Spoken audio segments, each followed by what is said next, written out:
Hello everyone, welcome back to Mina's English Care. Once more, this is Mina in front of you. I hope you all are doing great. I am also good by the grace of Almighty. Today I am very excited because I am in the National Martyrs Memorial at Sabar. You can see uh, there are so many people here to enjoy this national memorial according to their Eid special day. You can see, friends, there is a swimming pool behind me. So many boys are swimming in the swimming pool. This is a national memorial, is a national mountain in Bangladesh.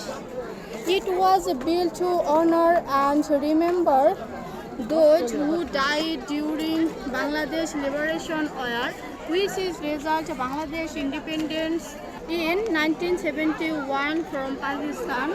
I enjoy this place very much because so many people here to see and to enjoy this. Now I came here and enjoy this place. Thank you.